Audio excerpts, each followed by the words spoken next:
बघा आतापर्यंत आपण संज्ञा किंवा नाम आणि त्याचं लिंग वचन विभक्ती हे पाहिलं बरोबर. आता आपल्याला इथून पुढं जे राहिलेले जे शब्दभेद आहेत ते पाहायचं आहे. त्याच्यामध्ये सर्वनाम एक आहे.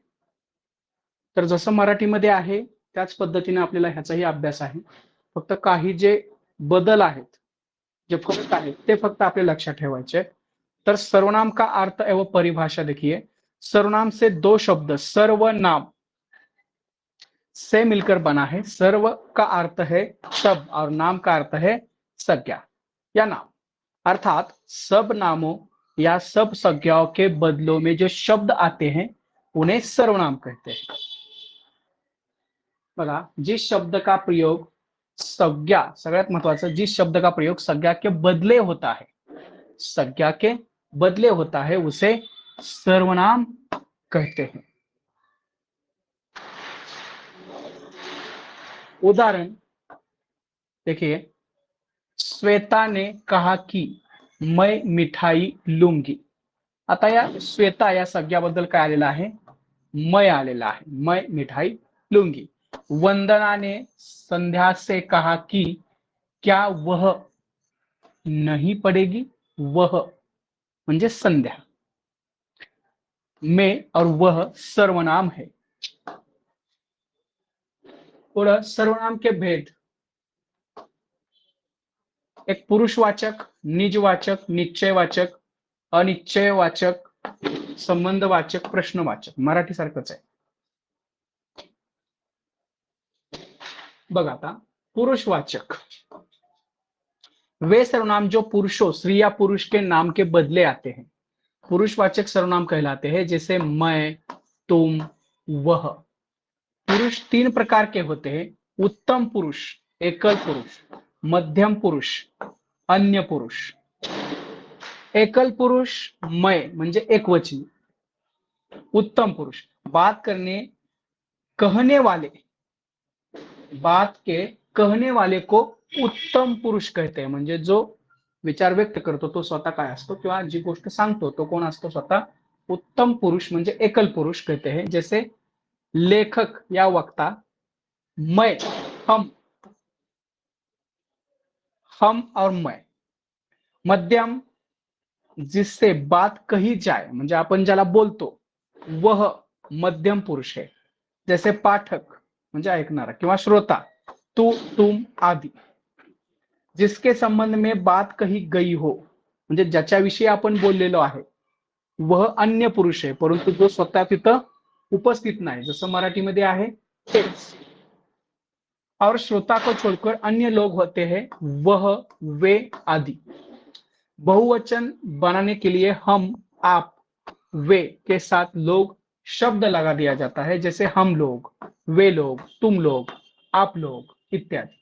निजवाचक जिस सर्वनाम से कर्ता का बोध होता है वह निजवाचक है. जैसे आप, यह. निजवाचक सर्वनाम का रूप आप है, लेकिन पुरुषवाचक के अन्य शब्दों वाले आप से इनका भिन्न है. म्हणजे आप दोन प्रकारचे असतात. तुम्हाला माहिती आहे मराठीमध्ये आपण, मराठीमध्ये दोन आहेत तसे. त्याच्यानंतर निश्चयवाचक. निश्चयवाचक जिस सर्वनाम से किसी वस्तु के निश्चय का बोध होता है उसे निश्चयवाचक सर्वनाम कहते हैं. जैसे यह, वह. निश्चित है ते, दिस, दैट. बघा, पास की वस्तु के लिए यह, दूर की वस्तु के लिए रोटी मत खाओ क्योंकि वह जली है. यह कोई नया काम नहीं है. म्हणजे यह आणि वह. यह कोणासाठी आहे, पास की वस्तु के लिए, निजी वस्तु के लिए. और दूर की वस्तु के लिए क्या है, वह है. हे ते असं.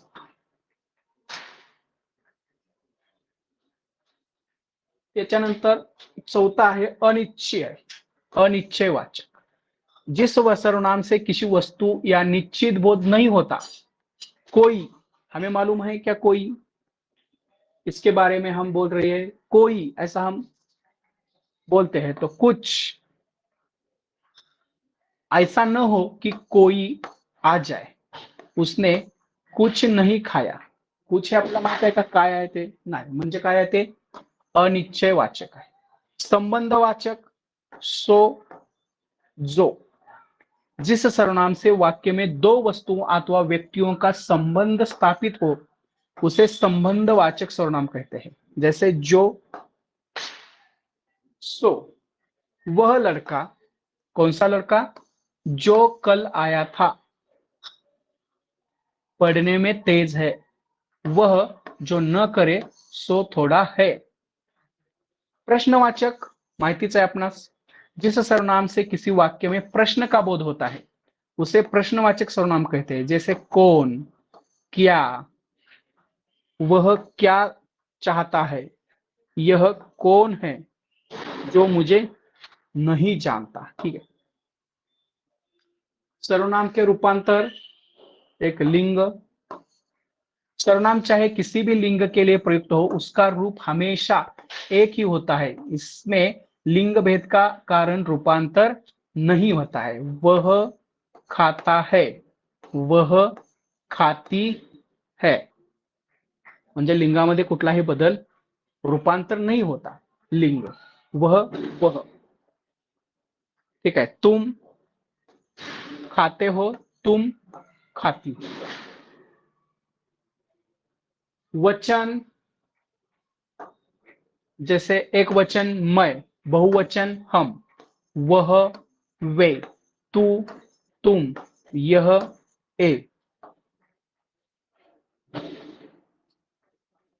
कारक, जसे आपण मगाशीच पाहिले आहेत कारक, परंतु हे सर्वनामाचे कारक आहेत. बघा,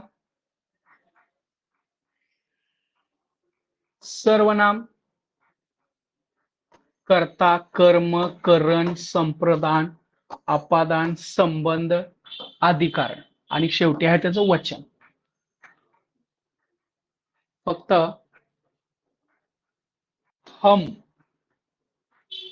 आणि वे हे बहुवचन आहे. बाकी सगळं काय आहे? हे एक वचन आहे, एक वचन आहे, एक वचन आहे. आप त्याच्या पुढचं डिटेलमध्ये दिलेलं आहे. पद अव्यय, गुण संख्या, विशेषण. बघा पुढचं आहे विशेषण. जो शब्द संज्ञा अथवा सर्वनाम की विशेषता बतलाते हैं विशेषण कहलाते हैं. जिसकी विशेषता बताई जाती है वह विशेष्य कहलाते. दूसरे शब्दों में विशेषण एक ऐसा विकारी शब्द है जो हर स्थिति में संज्ञा या सर्वनाम की विशेषता बताता है. विशेषण के प्रयोग से जातिवाचक संज्ञा की व्यापकता सीमित होती है. ठीक है. विशेषण के भेद, बघा विशेषण के भेद इथंच पाहूया. बघा विशेषण, सार्वनामिक विशेषण, गुणवाचक विशेषण, संख्यावाचक विशेषण, परिमाणवाचक विशेषण. सार्वनामिक विशेषण में मौलिक सार्वनामिक विशेषण, यौगिक सार्वनामिक विशेषण. संख्यावाचक में निश्चित संख्या, अनिश्चित संख्या, परिमाण. त्याच्यानंतर निश्चित संख्या में फिर आगे गणनावाचक, क्रमवाचक, समुदायवाचक, आवृत्तीवाचक, प्रत्येक बोधक. मराठीमध्ये पण सेमच आहे. त्याच्यामध्ये गणनावाचक मध्ये पूर्णांक, अपूर्णांक. सार्वनामिक विशेषण, सार्वनामिक विशेषण निजवाचक और पुरुषवाचक सर्वनाम के अलावा अन्य सर्वनाम जब किसी संज्ञा से पहले आते हैं तब वे सार्वनामिक विशेषण कहलाते हैं. जैसे यह घोड़ा अच्छा है, वह नौकर भाग गया. सार्वनामिक विशेषण के दो भेद होते हैं, मौलिक, यौगिक. मौलिक कौन सा है? जो सर्वनाम बिना रूपांतर के संज्ञा के पहले आते हैं, मौलिक. यह, घर, वह. यौगिक कौनते हैं? सार्वनामिक विशेषण जो सर्वनाम मूल सर्वनामों में प्रत्यय लगाने से बनते हैं, यौगिक. जैसे कैसा आदमी, जैसा देश इत्यादि. प्रत्यय लगाने से कैसा, कैसे, जैसे, जैसा। गुणवाचक सोपा है। जिन विशेषणों से संज्ञा या वस्तु के गुण, रंग, आकार, दशा, अवस्था, रूप, जैसे काल, पुराना, नया, ताजा, भूत, वर्तमान, भविष्य, प्राचीन, अगला, पिछला, स्थान, एक कालचं झालं स्थान, भीतरी, बाहरी, आकार, गोल, चौकोन, चौकोर, समान, सुडोल, सुंदर, लंबा, रंग, हरा, लाल, दशा, पतला, मोठा, कसा है, दुर्बल, भारी, इत्यादि। गुण, बुरा, सच्चा। संख्यावाचक, जिन विषयों में संज्ञा अथवा सर्वनाम की संख्या लक्षित होती है, कुछ लोग, 4 घोडे, 30 दिन, इत्यादी। त्याच्यामध्ये पुन्हा काही प्रकार आहेत निश्चित संख्यावाचक। निश्चित म्हणजे माहिती असणार, 1, 20 निश्चित आहे, अनिश्चित आहे का, नाही। त्याच्यानंतर अनिश्चित, इस प्रकार के विषय में वस्तु की संख्या अनिश्चित होती है। फॉर एग्जाम्पल कुछ लोग, सब लोग, किती लोग आहेत माहित आहे का, नाही। त्याच्यामध्ये पुन्हा प्रकार आहेत गणनावाचक 1, 2, 3, क्रमवाचक पहिला, दुसरा, तिसरा, आवृत्तीवाचक दुना, तिगुना, चौगुना, इत्यादी।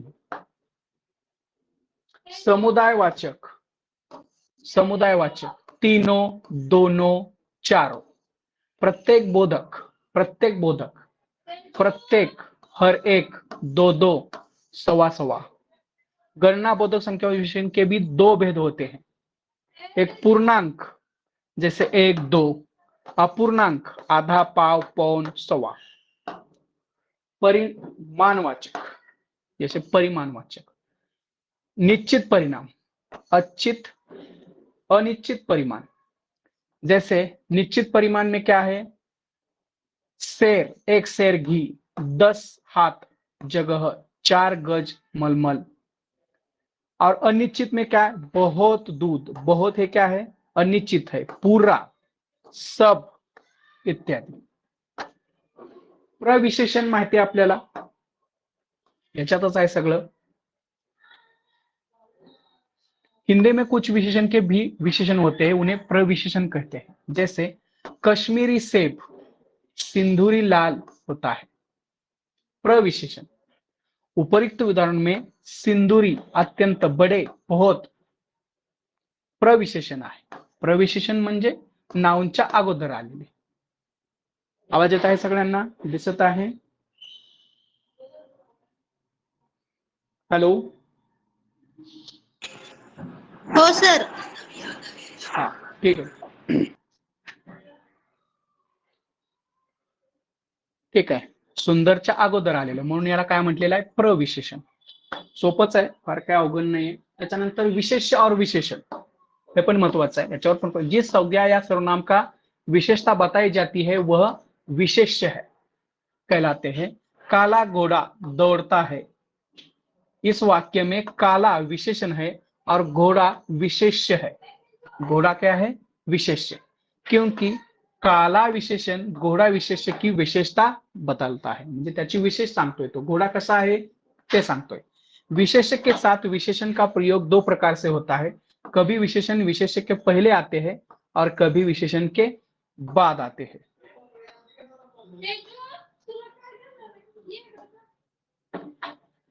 ठीक आहे। विधेय विशेषण, विशेष विशेषण हे पाहता। एक पाहूया विशेष्य विशेषण, जो विशेषण विशेष्य से पूर्व आते हैं। जैसे बालक कैसा है, चंचल, कन्या कैसी है, सुंदर। विधेय विशेषण, जो विशेषण विशेष्य और क्रिया के बीच आते हैं। जैसे मेरा कुत्ता सफेद है, मेरी लड़की अलसी है। सोपच आहे।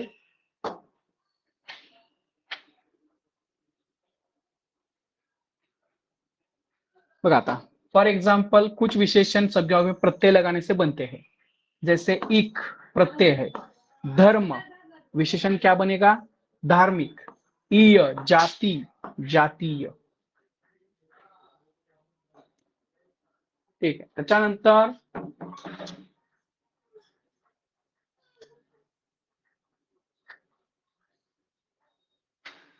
बघा, क्रियाओं में प्रत्यय लगाने से बनने वाले विशेष है पठनीय प्रत्यय पठनीय, पूजनीय पूजनीय, अंदर उनी अंदरूनी, बाहर ई बाहरी। सार्वजनिक विशेषण के भी वचन और कारक के अनुसार उसी तरह परिवर्तित होते हैं। एक वचन वह बालक, वे बालक। ठीक आहे. त्याच्यानंतर तुलनात्मक विशेषण हे आपण कालच पाहिलेलं आहे. कुठलं पाहिलेलं आहे? तुलनात्मक विशेषण आपण काल इंग्लिश मध्ये पाहिलं. मूलावस्था, उत्तरावस्था, उत्तम अवस्था. मूलावस्था म्हणजेच काय आहे? पॉझिटिव्ह डिग्री आहे. त्याच्यानंतर हे काय आहे?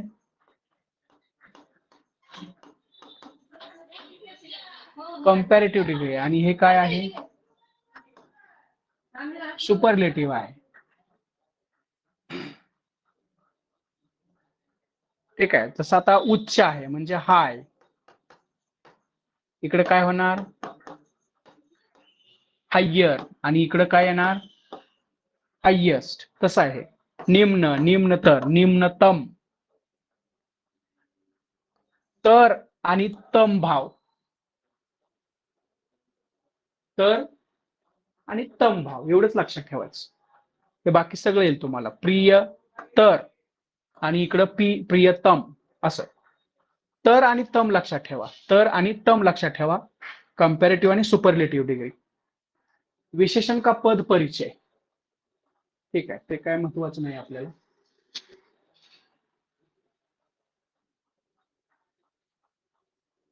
हा, आता धातू एक महत्वाचा आहे. उस मूल शब्द जिससे क्रिया बनती है, ज्याच्यापासून क्रियापद बनतं त्याला आपण काय म्हणतो? धातु म्हणतो. क्रिया का मूल धातु है.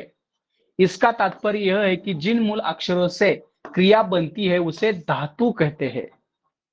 मूल शब्द धातु.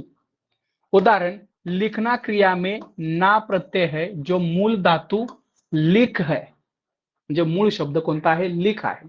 त्याला ना हा प्रत्यय लावलेला आहे. इसी प्रकार खाना क्रिया का धातु में ना प्रत्यय लगाने से बनता है खाना, खान, खाना. त्यानंतर हिंदी में क्रिया का सामान्य रूप मूल धातु से लगाने से बनता है. धातु के भेद, मूल धातु, यौगिक धातु, प्रेरणार्थ क्रिया. ठीक आहे, ते आता इथं महत्वाचं आहे आपल्याला. क्रिया इकडून तिकडे जायला पाहिजे होतं आपण. क्रिया शब्द का अर्थ है काम. वाक्य में जिस शब्द से किसी काम का होना या करना पाया जाता है, जिस शब्द से किसी काम का होना या करना पाया जाता है उसे क्रिया कहते हैं. जिस शब्द या शब्द समूह से किसी काम का करना या होना पाया जाता है तेच आहे. अलका को दौड़ना पसंद है. दौड़ना काय आहे? दौड़ना आहे, जाना आहे, जाना तत्ते कसे. हे जसं मराठीमध्ये आहे तेच आहे. त्याच्यानंतर हे आपण आता पाहिलेलंच होतं इथं. मूल धातु के भेद, यौगिक, प्रेरणार्थ क्रिया. हा महत्वाचा आहे. त्याच्यावरती येतं आपल्याला प्रश्न येतो. बघा, प्रेरणार्थ क्रिया धातु जिन क्रियाओं से यह पता चले कि कर्ता स्वयं कार्य न कर किसी दूसरे को कार्य करने के लिए प्रेरित करता है वे प्रेरणार्थक क्रियाएं कहलाती है. प्रेरणार्थक क्रिया म्हणजे काय? स्वतः न करता दुसऱ्या कोणाला तरी करायला लावणे, प्रेरित करना. जसं खाना, खिलवाना. महत्वाचा आहे. प्रेरणार्थक क्रिया धातु क्रियापद. जिन क्रियाओं से यह पता चले म्हणजे ज्या क्रियामधून, क्रियापदावरून आपल्याला असं कळेल कर्ता स्वयं कार्य न कर म्हणजे कर्ता स्वतः कार्य करत नाही, किसी दूसरे कुठल्या तरी दुसऱ्या व्यक्तीला, दूसरे व्यक्ति को कार्य करने के लिए प्रेरित करता है. कार्य करने के लिए प्रेरित करता है वे प्रेरणार्थक क्रियाएं होती है. जैसे खाना, खिलवाना, सोना, सुलवाना, लिखवाना, काटना, कटवाना, देना दिलवाना, करना कराना, करवाना।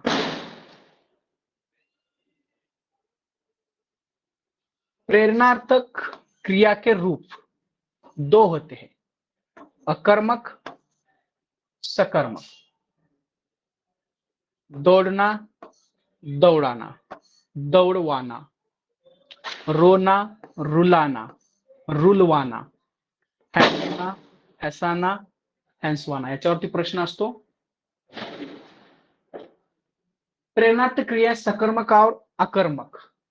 काटना, कटाना, कटवाना, हंसना, हंसाना, हंसवाना, पढ़ना, पढ़ाना, पढ़वाना, सोना, सुलाना, सुलवाना।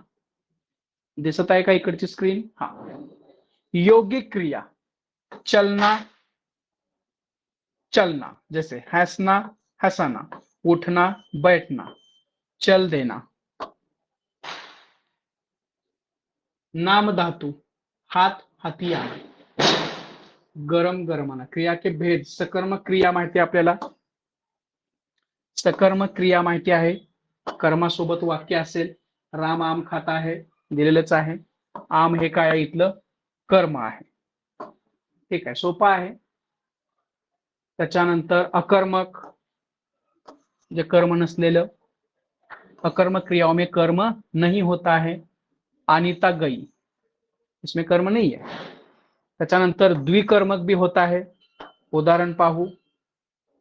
द्विकर्मक उदाहरण, सुनीता ने राधा को बांसुरी दी। राधा एक आहे, बांसुरी एक आहे। सोपा आहे। संयुक्त क्रिया महत्वाचा है सुद्धा। संयुक्त क्रिया वह क्रिया जो दो या दो से अधिक धातुओं से बनती है किंवा धातुओं का मेल होता है, जैसे मैं विशेष। ठीक आहे, उदाहरण पाहू डायरेक्ट। मैं मोहन विद्यालय में पहुंच गया, तर पहुंच गया दिलेलंच आहे। उपयुक्त उदाहरण में पहुंच गया संयुक्त क्रिया आहे, म्हणजे संयुक्त मराठीमध्ये आपण पाहिलेलं आहे ते। ठीक आहे, सोपच आहे ते। आवश्यकता बोधक इच्छा वाच्य, वाच्य म्हणजे आपलं काय म्हणतो आपण त्याला? वाच्य प्रयोग। वाच्य म्हणजे काय? प्रयोग। बघा, क्रिया के उस रूपांतर को वाच्य कहते हैं जिसके द्वारा यह जाना जाए कि वाक्य में कर्ता के विषय में कहा गया है या कर्म के विषय में। म्हणजे जे दिलेलं त्या वाक्यातील क्रियापद आहे ते कर्त्यानुसार बदलतंय की कर्मानुसार बदलतंय, क्या भावानुसार बदलतंय, में या भाव के विषय में बदले। म्हणजे कर्त्यानुसार बदललं तर कर्तरी आहे, कर्मानुसार बदललं तर कर्मणी आहे, आणि भावानुसार बदललं तर काय असेल? भावानुसार बदललं तर हॅलो, भावानुसार बदललं तर काय असेल? भावानुसार बदललं तर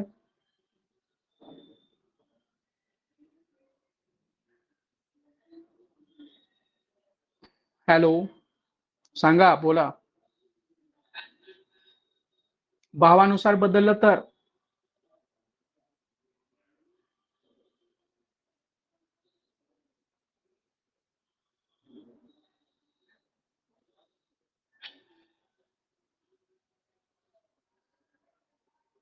हॅलो, आवाज येतो आहे का माझा?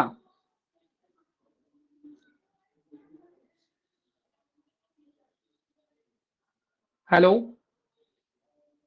आवाज येतो आहे?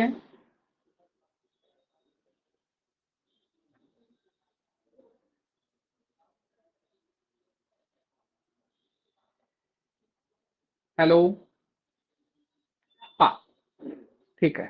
तर भावानुसार बदललं तर ते काय असेल? भाववाचक असेल। फॉर एग्जाम्पल बघा, रमा खाती है, उपयुक्त उदाहरण में कर्ता रमा के अनुसार क्रिया खाती है असं झालेलं आहे। मैं पुस्तक पढ़ता हूं, वाक्य के भेद बघा, कर्तुवाच्य म्हणजे कर्तरी प्रयोग, त्याच्यानंतर कर्मवाच्य म्हणजे कर्मणी प्रयोग, आणि भाववाच्य म्हणजे बाह्य प्रयोग। आता बघा, कर्तुवाच्य में क्या होता है, क्रिया के उस रूपांतर को कर्तुवाच्य कहते हैं, कर्तृत्ववाच्य कहते हैं, जिससे यह ज्ञात होता है कि वाक्य में कर्ता की प्रधानता, कर्ता की क्या है, प्रधानता है, म्हणजे कर्ता प्रधान आहे। राधा पुस्तक पढ़ती है, आता पढ़ती है, पढ़ती हे कशानुसार आलेलं आहे, राधा। इथं जर राम असता तर इथं काय आलं असतं, पडता है असं। जसं बघा, लडका खाता है, इथं जर लडकी असतं तर इथं काय झालं असतं, खाती है झालं असतं। म्हणजे हे जे क्रियापद आहे ते काय होतंय, कर्त्यानुसार बदलतंय, म्हणून ते काय आहे, कर्तृवाच्य आहे। बघा दिले उपयुक्त उदाहरणों में राधा और लड़का की प्रधानता है जो करता है। कर्मवाच्य क्रिया के उस रूपांतर को कर्मवाच्य कहते हैं, जिससे ये ज्ञात होता है कि वाक्य में कर्म की प्रधानता है। म्हणजे वाक्यामध्ये जर कर्माची प्रधानता असेल, म्हणजे कर्म प्रधान असेल तर ते कर्मवाच्य आहे। जसं राधा द्वारा पुस्तक पढ़ी जाती है, श्याम द्वारा आम खाया जाता है, म्हणजे आम नुसार खाया किंवा पुस्तक नुसार पढ़ी जाती है हे विचारलं, म्हणजे कर्मानुसार जाती जाता आलेला आहे। जाती जा म्हणजे जे क्रियापद आहे ते कर्मानुसार बदलते, म्हणून कर्मवाच्य आहे। ठीक आहे, त्याच्यानंतर भाववाच्य। भाववाच्य क्रिया के उस रूपांतर को भाववाच्य कहते हैं, जिससे यह ज्ञात होता है कि क्रियाओं में न तो कर्ता की प्रधानता होती है और न कि कर्म की, केवल भाव की प्रधानता होती है। म्हणजे कर्त्याची पण नाही आणि कर्माची पण नाही, कशाची प्रधानता आहे, भाव, भाव प्रधान होते। जसं सर्दी में उससे खेला नहीं जाता, उपयुक्त उदाहरण में उससे कर्ता की प्राधान्यता न होकर केवल खेला नहीं जाता भाव की प्रधानता है, इस उदाहरण में कर्म नहीं है।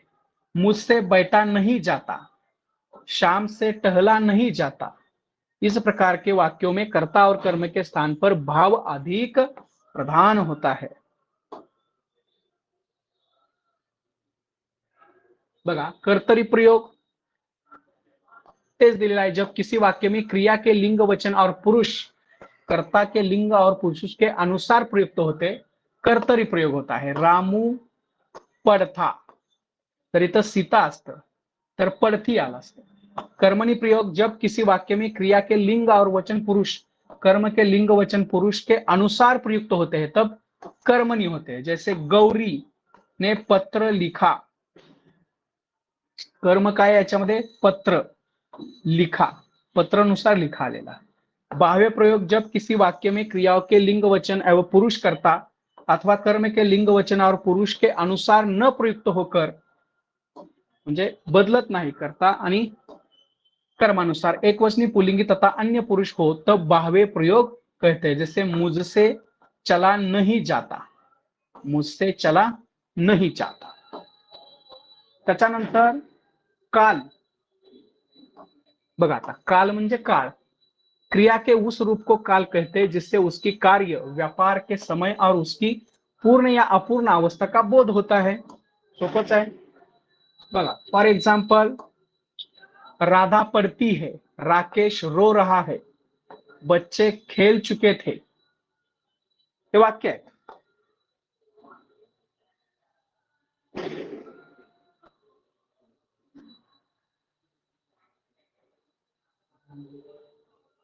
बघा, वर्तमान काल, भूतकाल, भविष्यकाल, सामान्य एक ही है, तत्कालिक, पूर्ण, संदिग्ध, संभाव्य, हेतु, हेतुमद, आसन्न, पूर्ण, अपूर्ण, संदिग्ध, हेतुमेतुमद, संभाव्य आणि हेतु हेतुमद। भविष्य, जैसे वर्तमान काल पाहू आता। वर्तमान काल में क्रिया या क्रियाओं के व्यापार की निरंतरता रहती है, म्हणजे चालू असतं, निरंतरता म्हणजे चालू असतं। राम खाता है, बच्चा रो रहा है, म्हणजे आता जे काय चालू आहे ते सांगितलेलं आहे। लड़के खेल चुके हैं, म्हणजे क्रिया पूर्ण झालेली आहे। त्याच्यानंतर वर्तमान काल के भेद। सामान्य वर्तमान, क्रिया का वह सामान्य रूप वर्तमान कहलाता है जिससे क्रिया का वर्तमान काल में होना पाया जाता है। अनीता स्कूल जाती है, वह खाता है। तत्कालीन वर्तमान काल, क्रिया का वह रूप तत्कालीन वर्तमान कहलाता है जिससे क्रिया वर्तमान काल में हो रही है इसका पता चलता है। मैं पढ़ रहा हूं, वह जा रहा है। तात्कालिक,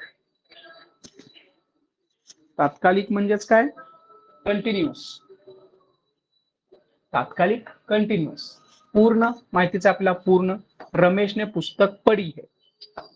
संदिग्ध म्हणजे डाउटफुल, क्रिया का वह रूप संदिग्ध वर्तमान कहलाता है जिससे क्रिया के होने का संदेह प्रकट हो, उसके वर्तमान में संदेह न हो। वह खेलता होगा, पण त्याला नक्की माहित नाही, संदेह आहे। राम पढ़ता होगा, संभाव्य वर्तमान, वर्तमान काल में कार्य पूरा होने की संभावना। वह लौटा हो, वह आया हो।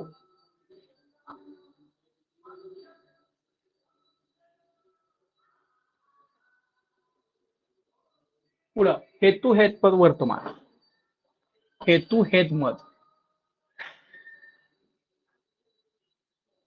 बघा। हेतु हेतु मद वर्तमान उसे कहते हैं जिसमें वर्तमान काल की कोई क्रिया दूसरी क्रिया पर निर्भर हो, म्हणजे हे झालं तर ते।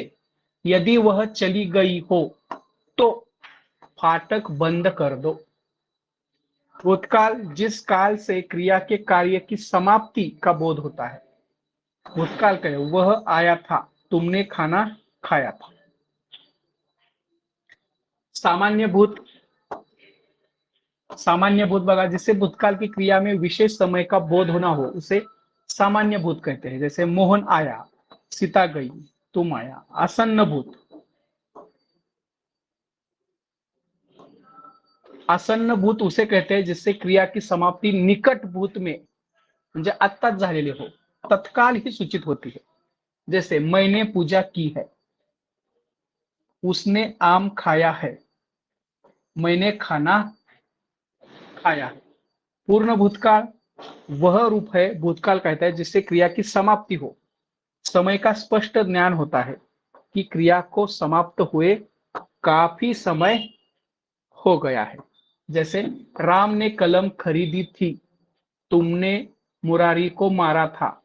अपूर्ण भूतकाल, यह ज्ञान होता है कि क्रिया भूतकाल में हो रही थी कि उसकी समाप्ति का पता नहीं चलता है, केव्हा समाप्त झाली ते माहिती नाही। बघा, किताब पढ़ रही थी, पुढे जाऊन ती कधी तिनं वाचायचं सोडून दिलं माहिती नाही।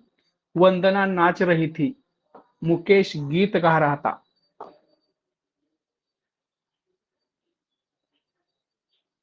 संदिग्ध बघा, संदेह बना रहता है। उसने गाया होगा, शायद। उसने किताब खरीदी होगी, शाम गया होगा। हेतु हेतु मत, क्रिया भूतकाल में होने वाली थी पर किसी कारण नहीं हो सकी। वह जाता, मैं खाता, वह पढ़ता इत्यादि। भविष्यकाल, भविष्यकाल में भविष्य में होने वाली क्रिया को कहा जाता है श्याम कल घर आएगा, गीता पढ़ेगी। सामान्य भविष्य, मोहन जाएगा। संभाव्य भविष्य, जैसे संभव है, संभव है राजेश कल आए, म्हणजे तो उद्या येईल, संभव है, शक्यता है। शायद शाम आए। हेतु हेतुमद, वह चला जाए तो मैं बैठूं, आप कमाए तो मैं खाऊं, आप कहे तो मैं कोशिश करूं।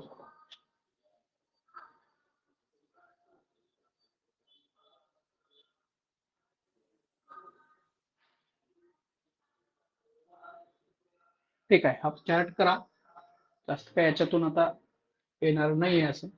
पदपरिचय, अव्यय के भेद महत्वाचा आहे। अव्यय के भेद, क्रिया विशेषण अव्यय, संबंध बोधक अव्यय, समुच्चय बोधक अव्यय, विस्मयादी बोधक अव्यय. बघा आता क्रिया विशेषण अव्यय. अव्यय या विकारी शब्दों में क्रिया विशेषण अत्यंत महत्वपूर्ण है. क्रिया विशेषण का अर्थ है क्रिया की विशेषता बताने वाला. क्रिया विशेषण म्हणजे काय? क्रियाची विशेषता म्हणजे क्रियेविषयी अधिक माहिती सांगणारा. जिस अव्यय शब्द से क्रिया का विशेषता प्रकट होती है उसे क्रिया विशेषण कहते हैं. जैसे राम धीरे धीरे टहलता है. राम वहां टहलता है. वहां रामू अभी टहलता है. धीरे धीरे वहां अभी हे काय आहे? क्रिया विशेषण आहे. प्रयोग के अनुसार, रूप के अनुसार, अर्थ के अनुसार. क्रिया विशेषण अव्यय. प्रयोग म्हणजे वापरणं, रूप दिसणं, अर्थ त्याचं मिनिंग. बघा आता प्रयोग की दृष्टि से विशेषण के भेद. एक आहे साधारण, वहां, कब, जल्दी.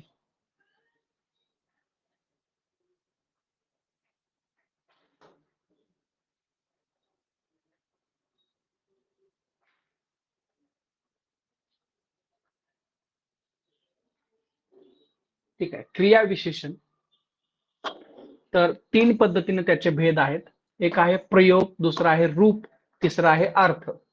प्रयोगामध्ये काय? साधारण, संयोजक, अनुबंध. रूपामध्ये मूल, यौगिक, स्थानीय. अर्थमध्ये स्थानवाचक, कालवाचक, परिमाणवाचक, रीतिवाचक, गुणवाचक. अधिकत्वबोधक, न्यूनत्वबोधक, पर्याप्ती बोधक, तुलनावाचक आणि श्रेणीवाचक किंवा क्रमवाचक. साधारण जल. अर्थ के अनुसार विशेषण के प्रकार आपण वर पाहिलं. दिशा, स्थानवाचक, कालवाचक, परिमाणवाचक, रीतिवाचक, गुणवाचक. त्याच्यामध्ये स्थानमध्ये दिशा, स्थिती. कालवाचक समय, अवधी, पौनःपुन्य. त्याच्यानंतर परिमाणमध्ये अधिकता, न्यूनता, पर्याप्ती, क्रम, तुलना. गुणवाचक मूल क्रिया आणि यौगिक क्रिया. त्याच्यानंतर रीतिवाचक म्हणजे हाव, कारण, निषेध, स्वीकार, प्रकार, निश्चय, अनिश्चय, अवधारण. बघा स्थानवाचक क्रिया. स्थानवाचक क्रिया विशेषण. दिशाबोधक, दाएं, बाएं, आर पार, किधर, इधर, उधर. स्थितिबोधक, सर्वत्र, पास, समीप, निकट, साथ, समीप, नीचे. कालवाचक याच्यामध्ये समयबोधक, आज, कल, परसो, नरसो, सबेरे. अवधिबोधक, अब तक, निरंतर, कभी न कभी, लगातार, दिन भर वगैरे. पौनःपुन्य प्रतिदिन, बार बार, हर रोज, बहुधा. परिमाणवाचक अधिक बोधक, बहुत, अति, खूब, सर्वथा, बिल्कुल, अत्यंत. न्यूनत्व बोधक, लगभग, कुछ, थोड़ा, टुक. पर्याप्ति बोधक, बस, काफी, बराबर, केवल, ठीक, इत्यादि. तुलनावाचक अधिक, कम, उतना, इतना, कितना, बढ़कर. श्रेणीवाचक, क्रमवाचक थोड़ा थोड़ा, बारी बारी से. एकर, एक एकर, क्रम क्रम से, इत्यादि. रीतिवाचक कारण बोधक, क्यों, इसलिए, अतएव. निषेधवाचक निषेध बोधक, नहीं, मत, न. स्वीकार बोधक, ठीक, अच्छा, हा, जी, अवश्य. प्रकार बोधक अचानक, सहसा, सहज, ध्यानपूर्वक, इत्यादि. निश्चय बोधक अवश्य, निश्चय बोधक निश्चय केलेला आहे, सही, सचमुच, यथार्थ, वस्तुता. अनिश्चित बोधक शायद, यथासंभव, कदाचित, यथासाध्य. अवधारण बोधक तो भी, मात्र, भर, तक, सा, ही. गुणवाचक क्रिया विशेषण गुणों का बोध हो. कोयल मीठा, मीठा बोलते. मीठा गुणवाचक क्रिया आहे. त्याचे पुन्हा दोन प्रकार आहेत. एक आहे मूल क्रिया विशेषण आणि यौगिक क्रिया विशेषण. मूल मध्ये काय? अचानक, पास. यौगिक मध्ये दिन रात, ठीक ठाक इत्यादि. त्याच्यानंतर संबंध बोधक अव्यय, प्रेपोजिशन. संबंध बोधक अव्यय उन्हें कहता है जो किसी संज्ञा के बाद प्रयुक्त होकर उस संज्ञा का संबंध वाक्य में दूसरे शब्द से दिखाते हैं. संबंध म्हणजे प्रेपोजिशन. धन के बिना किसी का काम नहीं चलता. आता इथं बिना हा शब्द आलेला आहे. रात भर जागना अच्छा नहीं होत. तर याच्यामध्ये बिना भर संबंध बोधक है. त्याच्यानंतर संबंध बोधक के भेद होते हैं. कशाच्या आधारावर आहेत? प्रयोग, अर्थ, व्युत्पत्ती. संबंध, अनुबंध, 13 भेद आहे. मूल संबंध, यौगिक संबंध. बघा, प्रयोग के आधार पर म्हणजे वापरणे, प्रयोग. संबंध, संबंध बोधक. धन के बिना, व्यायाम के पहले. अनुबंध, ऐसे संबंध बोधक शब्द संज्ञा के विकृत रूप के बाद आते हैं, जैसे पुत्रों समेत, सिखिया सहित, सखियों सहित. आया है सखियों सहित, किनारे तक. अर्थ के अनुसार कालवाचक, पहले, बाद, आगे, पीछे, पश्चात. स्थानवाचक, नीचे, पीछे, बाहर, भीतर, समीप, निकट. त्याच्यानंतर दिशावाचक, और, तरफ, आसपास, आरपार, प्रति. साधनवाचक, द्वारा, जरिए, सहारे, कब, बल, जबानी. हेतुवाचक, लिए, हेतु, वास्ते, कारण, खातिर. विषयवाचक, विषय, बाबत, निस्बत, जान, लेखे. व्यतिरेक, अलावा, बिना, बगैर, अतिरिक्त, सिवा. विनिमयवाचक, बदले, पलटे, जगह, ऐवज. सादृश्यवाचक, तरह, समान, बराबर, तुल्य, अनुसार, अनुरूप, जैसा. विरोधवाचक, खिलाफ, उल्टे, विपरीत, विरुद्ध. सहचरवाचक, संग, साथ, समेत, सहित, पूर्वक, अधीन इत्यादि, स्वाधीन. संग्रहवाचक, तक, भर, पर्यंत, मात्र. तुलनावाचक, अपेक्षा, बनिस्तप, आगे, सामने. व्युत्पत्ति के आधार पर, व्युत्पत्ति के आधार पर मूल संबंध बोधक, बिना, पर्यंत, पूर्वक. यौगिक संबोधन बोधक, संज्ञा, पलटे, मार्फत, अपेक्षा, लेखी. समुच्चय बोधक सगळ्यात महत्वाचं, कंजंक्शन. समुच्चय बोधक म्हणजे काय आहे? कंजंक्शन आहे. परिभाषा, जो पद अथवा अव्यय संज्ञा क्रिया की विशेषता न बताकर एक वाक्य या पद को संबंध दूसरे वाक्य या पद से जोड़ता है, उसे समुच्चय वादक कहते हैं, समुच्चय बोधक कहते हैं. बघा, समुच्चय बोधक वाक्य उत्तर वाक्य से जोड़ता है. ठीक आहे. प्रकार पाहूया त्याचे.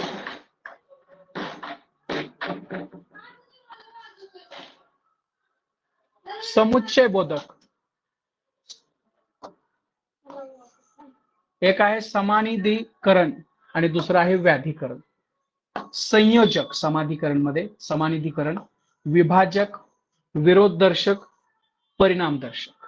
आणि व्याधिकरण मध्ये कारणवाचक, उद्देशवाचक, संकेतवाचक, स्वरूपवाचक. हे सगळे महत्वाचे आहेत. बघा आता समानिधीकरण, समानाधिकरण, याच्यात समान हा शब्द महत्वाचा आहे. और, व, अव, तथा. संयोजक, विभाजक, या, वा, अथवा, की, चाहे, चाहे, न, न की, नहीं तो. विरोधदर्शक, पर, परंतु, किंतु, लेकिन, मगर, बल्कि. परिणामवाचक, इसलिए, अंत, अतएव, सो. व्याधिकरण, याचे पुन्हा प्रकार आहेत. कारणवाचक, क्योंकि, जो कि, इसलिए. उद्देशवाचक, की, जो, ताकि, इसलिए. संकेतवाचक, जो, तो, यदि, तो, यद्यपि, तथापि. स्वरूपवादक, की, जो, अर्थात, मानो. आणि सगळ्यात शेवटचा जो आपला प्रकार आहे तो आहे विस्मयादी बोधक म्हणजे इंटरजेक्शन. बघा, परिभाषा, उद्गारवाचक, विस्मयादी बोधक, बघा, जो अव्यय हर्ष शोक आदि भाव प्रकट करे पर उनका संबंध वाक्य अथवा उनके किसी विशेष पद से न हो, उन्हें विस्मयादि बोधक कहते हैं। हाय, अब मैं क्या करूं, अरे क्या तुमने नहीं सुना।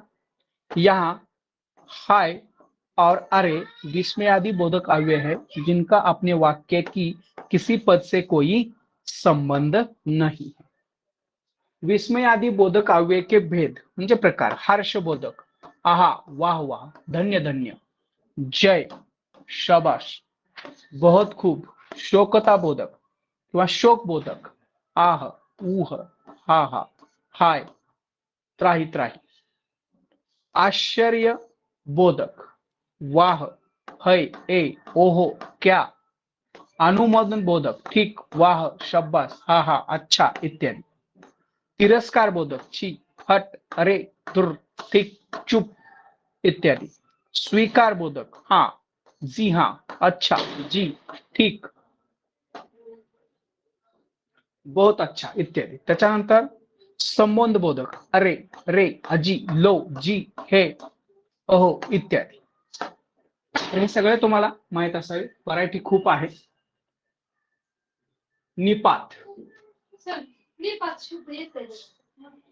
परिभाषा: जो अव्यय वाक्य में किसी पद या शब्द के बाद प्रयुक्त होकर एक विशेष बल या अवधारणा को व्यक्त करते हैं, उन्हें निपात कहते हैं. वाक्य में निपातों का प्रयोग निश्चित शब्द शब्द समूह या पूरे वाक्य को अन्य भावार्थ प्रदान करने के लिए होता है. निपात सहाय्यक शब्द होते हुए भी, निपात हा काय असतो, सहाय्यक शब्द असतो, वाक्य के अंग नहीं है, म्हणजे वाक्याचा तो भाग असत नाही, पर वाक्य में इनके प्रयोग से उस वाक्य का समग्र अर्थ व्यक्त होता है, त्याच्याशिवाय वाक्याचा अर्थ कळत नाही असे. निपात का कोई लिंग वचन नहीं होता, मूल रूप से निपातों के प्रयोग अवयव के लिए होता है. कोणासाठी, अव्ययासाठी. हिंदी में अधिकतर निपात शब्द समूह के बाद आते हैं जिनको वे बल प्रदान करते हैं. जैसे क्या आप सुन रहे हैं, वाक्य में क्या निपात है. बघा, निपात के प्रमुख कार्य: प्रश्न करने में प्रयुक्त, क्या आप सुन रहे हैं. अस्वीकृति प्रकट करने के में प्रयुक्त, विस्मयादि बोधक के लिए, वाक्य में किसी शब्द पर बल देने के लिए. निपात के भेद म्हणजे वाक्यात तर असतात परंतु त्याचा वाक्याशी फारसा काय, म्हणजे वाक्याचा तो एक भाग असत नाही असं.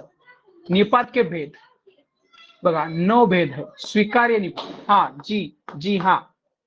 नकारार्थी निपात, नहीं, जी नहीं. निषेधात्मक निपात, मत, खबरदार. प्रश्नबोधक निपात, क्या आदि. विस्मयादि बोधक निपात, क्या, काश, काश की. बलदायक या सीमा बोधक निपात, तो, ही, तक, पर, सिर्फ, केवल. तुलना बोधक निपात, सा आदि. अवधारणा बोधक निपात, ठीक, लगभग, करीब, तकरीबन इत्यादि. आदर बोधक निपात, जी आदि. ठीक आहे. तर अव्यय का पद परिचय बघा, अव्यय के पद परिचय में अव्यय, अव्यय का भेद म्हणजे शब्द व्याकरण चालवणे, जो आपल्या मराठीमध्ये आहे त्याला पद परिचय म्हणतात. व्याकरण चालवणे, पद परिस्फोट मराठीमध्ये म्हणतात. तर अव्यय के पद परिचय में अव्यय, अव्यय का भेद म्हणजे कुठला अव्यय आहे, म्हणजे कुठल्या प्रकारचा शब्द आहे ते, त्याचा प्रकार, त्याचा उपप्रकार, अन्य शब्दों अथवा वाक्यों से संबंध, त्याचा काय आहे, त्याचा भाव काय आहे, विशेष काय, सूचना बता रहे आदि शामिल है. फॉर एग्जाम्पल, हम आज भोजन नहीं करेंगे, इसमें आज एव नहीं अव्यय है. इसका पद परिचय इस प्रकार है. आज क्या है, कालवाचक क्रिया विशेषण है. करेंगे क्रिया का काल बताता है. नहीं रीतिवाचक क्रिया विशेषण है, करेंगे क्रिया की रीति बताता है. जे व्याकरण चालवणे, प्रश्न आला तर येतो, नाही तर शक्यतो येत नाही. तर इस उदाहरण में अभी अव्यय है, इसका पद इस प्रकार है. अभी कालवाचक अव्यय है, क्रिया का काल सूचित करता है, इसलिए इतना क्रिया का विशेषण है. ठीक आहे, तर राहिलेलं जे आहे ते तुम्ही इथून पुढचं जे प्रश्न उत्तर आहेत ते करा. एकदा दोनदा हे रीड करा, व्यवस्थित समजून घ्या, कारण बरीचशी माहिती कव्हर झालेली आहे. महत्वाचे मुद्दे आपण इथं फोकस केलेले आहेत. जे आपल्याकडून मिस झालेले आहेत ते तुम्ही स्वतः थोडं वैयक्तिक करा. तुम्ही जरी केलं तरी ते येण्यासारखं आहे. ठीक आहे, कुणाला काय विचारायचं आहे?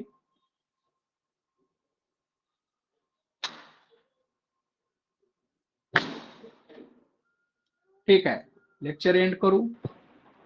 हो सर.